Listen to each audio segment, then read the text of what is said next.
Bienvenue, mesdames et messieurs, à cette édition du journal. À la une de l'actualité, pas de négociation ni pour parler. Tous les marchands évoluant sous les lignes haute tension doivent être délocalisés vers des lieux jusque-là inconnus.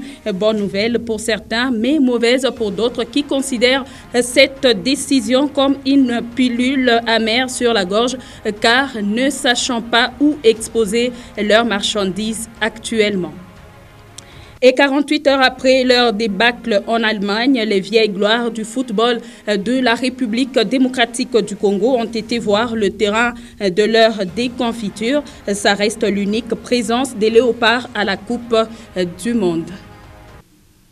Encore une fois, bienvenue. On ouvre cette édition par la ville-province de Kinshasa. Sachez que le ministre d'État en charge du plan, Christian Mwando Simba Kabulo, a présidé la réunion du Conseil national pour le renforcement des capacités. Plusieurs mois d'inactivité de cet organe qui a pour mission d'orienter la politique du gouvernement dans les renforcements de capacités. Le planificateur de la République, Christian Mwando, milite pour sa réactivation. En tout cas, c'est ce que nous dit Augustin Célestin Mganza dans cet élément de reportage. Le comité de pilotage du Conseil national pour le renforcement des capacités s'est réuni jeudi 10 février pour sa première réunion de l'année 2022 sous la conduite du ministre d'État et ministre du Plan, Christian Mwando Simba Kabulo, son président. Plusieurs ministres membres de ce conseil ont répondu présents. Parmi les points à l'ordre du jour, la présentation par le coordonnateur du Sénarec du projet du deuxième programme national pour le renforcement des capacités pour les 5 prochaines années. Après débats et analyses, il a été adopté à l'unanimité. Le programme qui a été présenté par le Sénarec a été adopté et nous allons le présenter maintenant au Conseil des ministres pour qu'on adopte formellement un programme de renforcement des capacités au niveau institutionnel, au niveau de la fonction publique et au niveau de notre enseignement. C'est comme ça que vous avez vu tous les groupes multisectoriels. Ensemble, nous allons présenter ce programme au Conseil des ministres pour définir un programme national. Le programme national pour le renforcement des capacités définit la politique du gouvernement dont la création d'un capital humain capable de répondre aux défis de développement de la République démocratique du Congo. Nous sommes aussi conscients qu'aucun programme ne peut se réaliser correctement si les hommes qui doivent l'exécuter ne sont formés. Ici, nous avons adopté aujourd'hui le programme national de renforcement des capacités. Quel type d'institution nous voulons avoir? Quel genre d'hommes nous voulons avoir? Quel type de formation nous voulons donner à notre administration et à nos enfants? Comment on oriente cela? Ça a été l'objet de nos discussions aujourd'hui. 8 ministres, dont ceux du budget, des finances, de l'ESU, de l'économie, de la fonction publique, de l'intérieur, des ressources hydrauliques et énergie, composent le comité de pilotage du CNRC que préside le planificateur du gouvernement, Christian Mwando Simba Kabulo.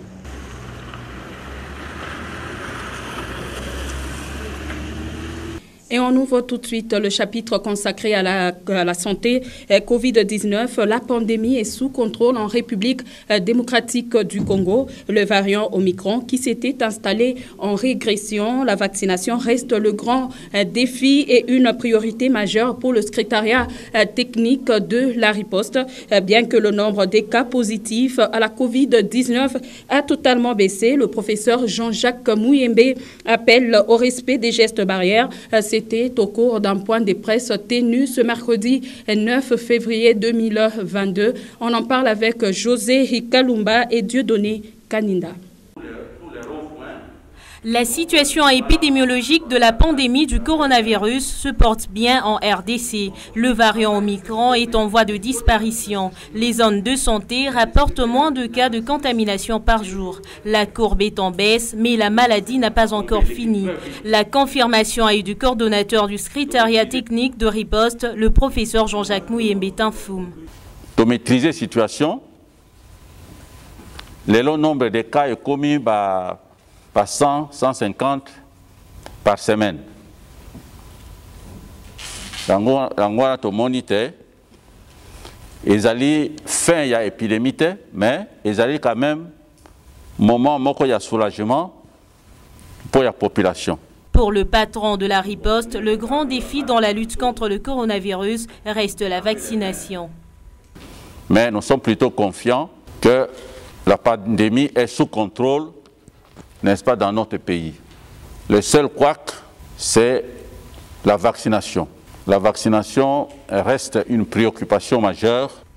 Le Covid-19 déclaré maladie endémique en RDC, le professeur Mouyembe rassure que le pays a tout ce qu'il faut pour y faire face. Nous avons reçu le matériel important de la Banque mondiale et qu'on a distribué donc même à l'intérieur du pays. Et donc nous saurons donc vite faire face à cette 5e épidémie et réduire, n'est-ce pas, les taux de mortalité pour que cette maladie ne soit plus vraiment un problème, n'est-ce pas, de santé publique. La question en rapport avec l'assouplissement des mesures sanitaires en RDC ont été évoquées lors de ces échanges avec la presse. La courbe en baisse, le coordonnateur de la riposte appelle à la vigilance et au renforcement des mesures barrières pour éviter une potentielle 5e vague en RDC. Santé toujours, sachez que les boissons énergisantes seraient utiles et à la fois dangereuses pour la santé humaine selon quelques professionnels soignants.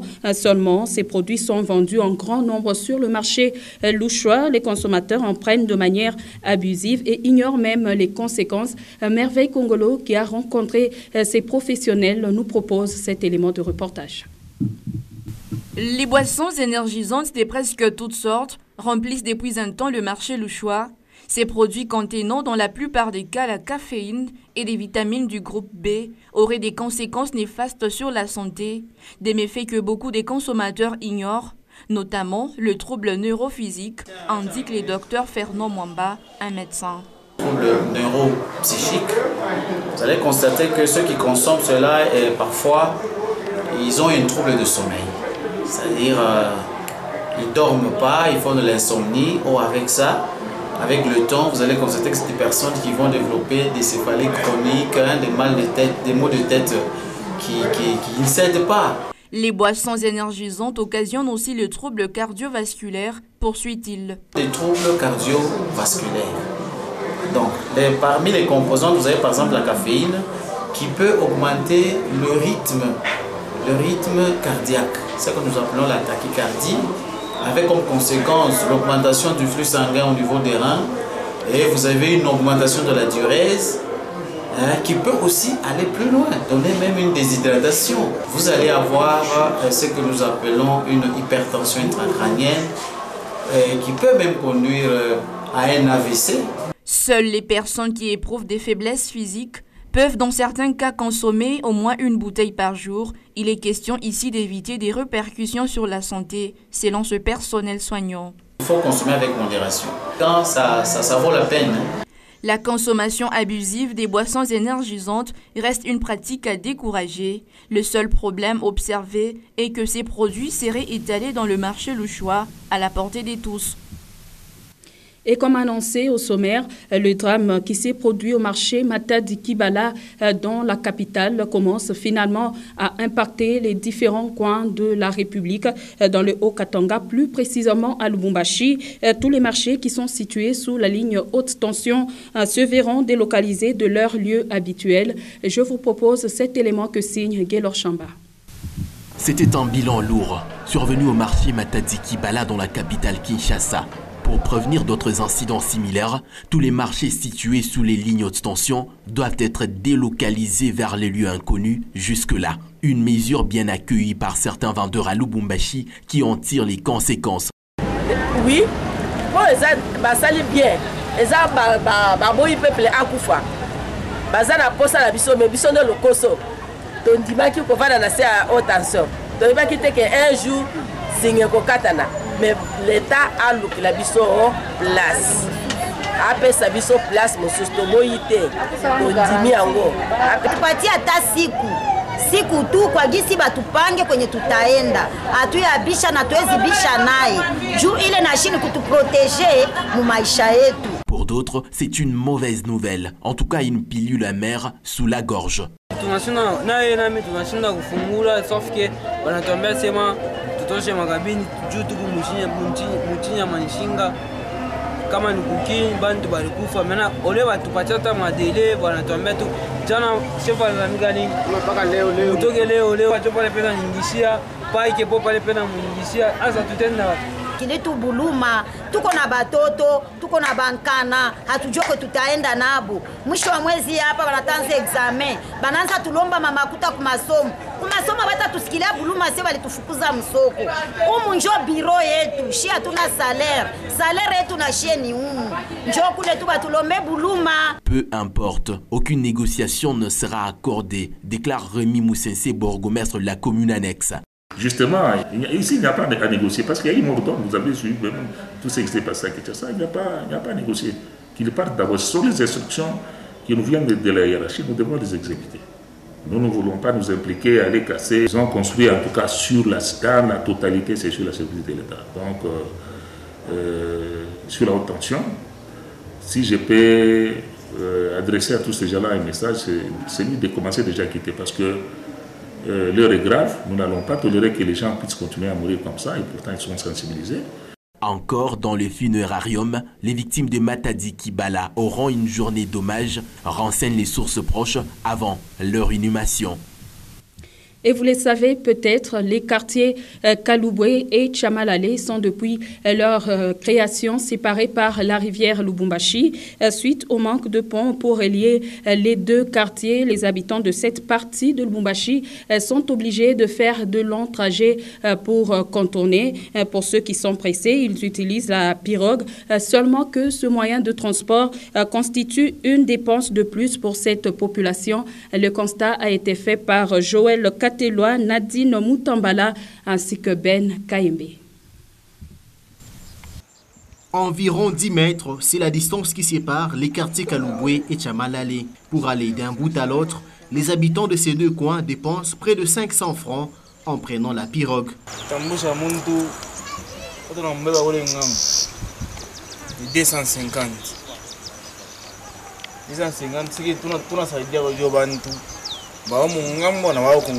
Ce moyen de transport est l'unique solution pour traverser la rivière Lubumbashi dans cette partie de la ville. Pour les passagers, la traversée n'est pas un moyen facile. À tout moment, l'inévitable peut arriver, mais ils n'ont pas de choix.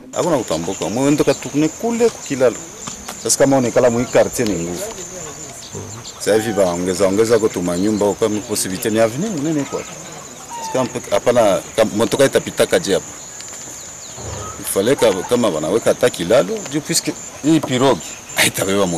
l'érection d'un pont pour relier ces deux quartiers serait salutaire selon les habitants de Chamalale et Kaloubwe.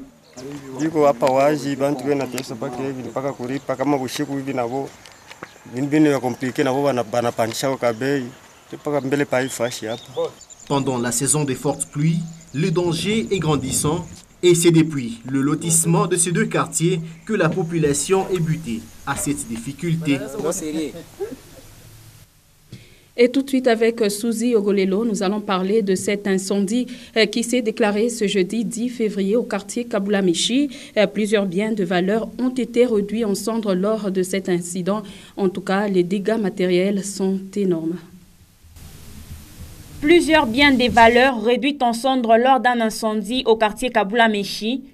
Tout serait parti d'un rétablissement brusque du courant électrique ce jeudi 10 février 2022 vers 1h du matin dans cette alimentation. À en croire les habitants, la non-stabilité du courant serait la cause de ce drame. Depuis vous il y a courant, 23h. Or, si tu retournes à 21h, tu as fait ton droit à nyumba. Alors, on a quoi que Twitter, 3h.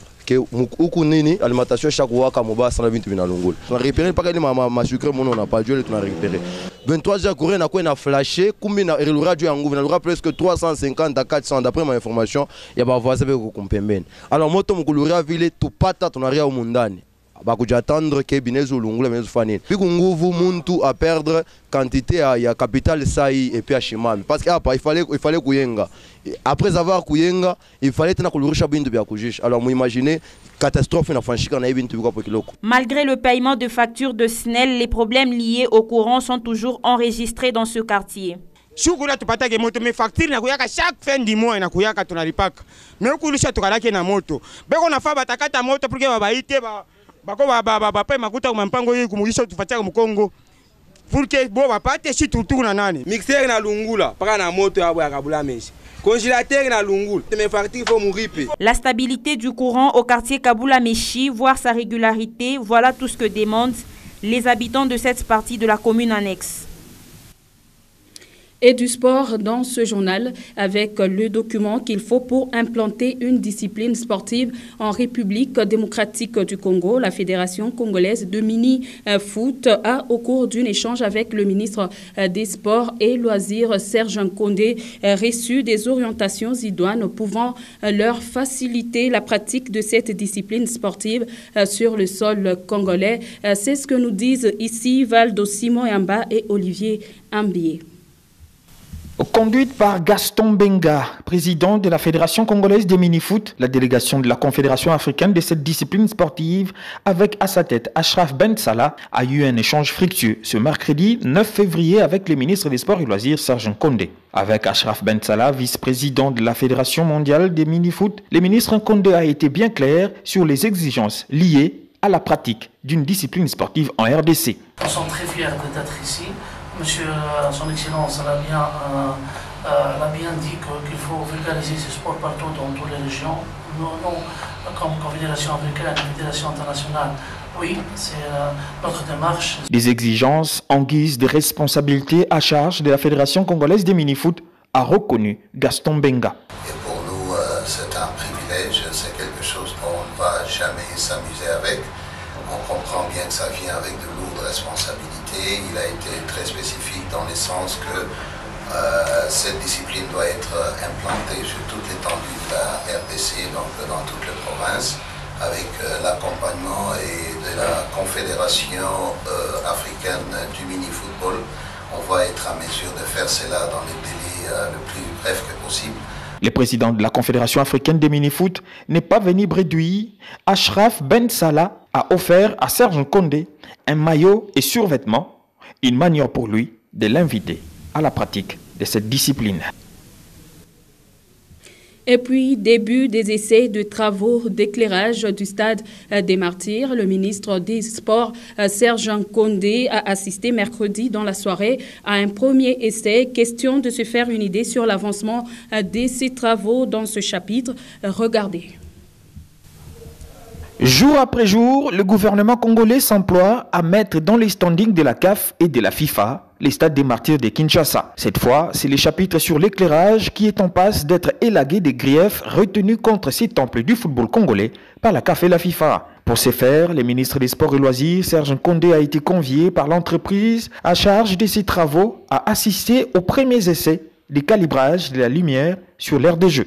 And then this is critical to the person that will control it at the end of the day, that we give you different scenarios. Malgré plus d'explications lui fournies, le ministre Nkondé tient également aux petits détails. Et il a fallu aussi mettre une lumière adaptée selon la demande de la FIFA. 2.4 LED, c'est la nouvelle génération. C'est ce que nous venons d'acquérir ici au Stade des Martyrs. Et là, il est 20 heures. J'ai préféré venir visiter personnellement la nuit pour que je voie comment est-ce que ces lumières donnent. Et le président de la République insiste sur le fait que le stade doit retrouver un standing international pour qu'on n'ait pas de problème par rapport aux demandes de la Fédération internationale de football association. Exécuté par l'entreprise Bekan Schroeder, experte en luminosité sous la supervision des K Electric & Project, ces travaux de calibrage sont menés de manière minutieuse, question de répondre aux exigences qui s'imposent. Ce que nous sommes en train de faire, c'est l'orientation des luminaires, en train de calibrer. Alors les dispositifs que vous voyez sur l'aire de jeu, ce sont en fait les points où chaque luminaire que vous voyez doit être orienté. Et avec ça, nous nous rassurons de l'uniformité de la lumière sur l'heure des jeux. Il est à noter que d'autres essais sont attendus dans les prochains jours. Une fois concluant, le Stade des Martyrs pourra ainsi renouer avec les matchs en nocturne. Et cette autre information, 48 ans bientôt, les Léopards Football étaient en Allemagne. Une participation à une Coupe du Monde de la FIFA, ce n'était jamais arrivé pour un pays d'Afrique subsaharienne. Les résultats n'étaient pas fameux pour Ndaye Mutumbula, mais l'histoire n'était pas peu. Pour preuve, aujourd'hui, une cérémonie a été organisée pour ces vieilles gloires du football de l'ex-Zaïre. C'est un sujet de Pascal Mwangala. Ils n'avaient certes gagné aucun match sur cette pelouse. Les Léopards n'avaient même pas réussi à marquer un seul but dans cette Coupe du Monde-là. Mais le passage des ambassadeurs de feu maréchal Mobutu Sese Seko en Allemagne avait marqué les esprits. L'honneur d'avoir été le premier pays d'Afrique subsaharienne était suffisant pour avoir un statut particulier. 48 ans plus tard, Kibonge, Bwanga et les autres sont de retour en Allemagne et peuvent partager leurs souvenirs avec les autorités du coin sur la pelouse de Parc Stadium. C'est là où nous avons joué. Ouais. Le même terrain. Exactement. C'était le même terrain, mais malheureusement, il n'y a plus encore. En tout cas, quel plaisir. Copieusement battue, l'équipe de l'ex-Zaïre de football à la Coupe du Monde 1974, 2-0 par l'Écosse, 9 buts à brosse devant la Yougoslavie et 3-0 face au Brésil. Tout n'était pas que sombre. On peut d'ailleurs sentir fierté et nostalgie chez Kibonge en plein milieu de ce terrain-là. Ah, Papa Kibonge. Papa Kibonge. Pour l'unique fois que le drapeau de l'actuelle République démocratique du Congo avait flotté en Coupe du Monde, ses ambassadeurs restent vénérables, estiment une opinion, et c'est au successeur de la bande Ndaye Mulamba de soigner l'image des Léopards dans cette compétition dès la prochaine occasion.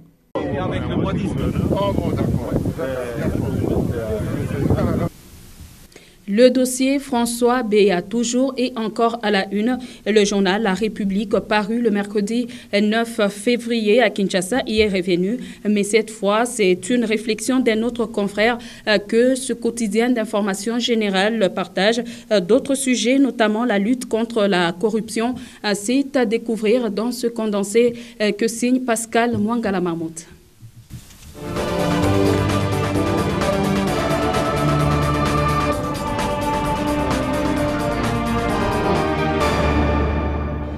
Dossier François Béa, les enquêteurs disposent d'indices sérieux attestant d'agissements contre la sécurité nationale.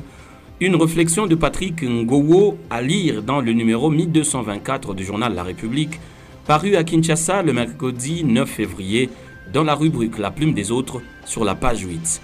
Bienvenue, mesdames et messieurs, à votre lu pour vous sur votre chaîne. Selon le porte-parole du président de la République, Kasongo Mwema Yamba Yamba, qui s'est exprimé mardi via les antennes de la radio-télévision nationale congolaise, les enquêteurs disposent d'indices sérieux attestant d'agissements contre la sécurité nationale, contre messieurs sécurité. C'était également une occasion pour la présidence de la République, par le biais du porte-parole du chef de l'État, d'appeler la population à plus de vigilance et à ne pas donner du crédit à toutes les spéculations diffusées par des personnes mal intentionnées. Sur la même page au sud Kivu, Fizi, les miliciens règnent en maître, perçoivent des taxes mensuelles dans les carrés miniers, au vu et au su de l'armée, s'inquiète la société civile, renseigne le confrère. La situation sécuritaire précaire de l'est du pays est en grande partie alimentée par l'exploitation des ressources minières dans les zones sous contrôle des groupes armés. C'est le cas dans le territoire de Fizi où les miliciens sont actifs dans plusieurs carrés miniers. Selon la société civile locale qui lance le cri d'alarme, depuis le début de l'année 2022, les Maï-Maï ont inondé des carrés miniers riches en or dans le secteur de Ngandja où ils ont instauré des taxes mensuelles. Les creuseurs sont sommés de payer une taxe individuelle de $2 américains par mois. Selon la société civile, outre les Maï-Maï, les militaires sont aussi présents dans les sites miniers. Les deux parties déplorent la société civile, forment une sorte d'administration parallèle dans les carrés miniers.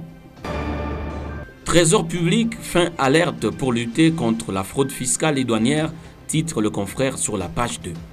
Pour Nicolas Kazadi, fin alerte, se veut donc un programme permettant aux victimes ou témoins des fraudes fiscales ou douanières à la DGDA, DGI, DGRAD ou dans tout autre service de l'État de déposer des plaintes et faire des dénonciations mais aussi un moyen de lutter contre toute forme d'abus dans le chef des agents et services du ministère des Finances.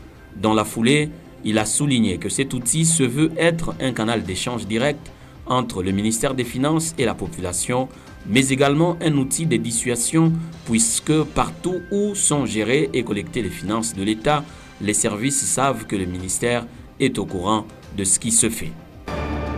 Un mot de culture sur la page 10 avant de finir, et c'est en littérature. Bientôt le lancement du prix national du jeune écrivain, renseigne encore le confrère. Le prix sera dédié aux jeunes écrivains congolais âgés de 14 à 30 ans. L'initiative s'inscrit dans la perspective de fédérer les écrivains congolais et promouvoir la littérature congolaise et ses auteurs. Grâce à ce concours, l'Union des écrivains congolais saura dénicher des talents d'écrivains au-delà de ceux qui gagnent le prix. L'UECO s'assurera de ne pas laisser un talent remarquable qui soit finaliste ou pas. Et c'est la fin de celui pour vous sur votre chaîne et dont l'intégralité du journal est à retrouver sur www.nyota.net.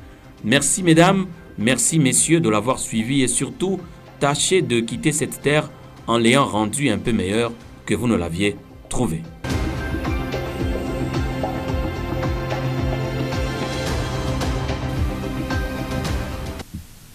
Et c'est aussi la fin de cette édition du journal. Mesdames et messieurs, mille merci à vous tous de l'avoir suivi. Prenez soin de vous. Au revoir et à demain.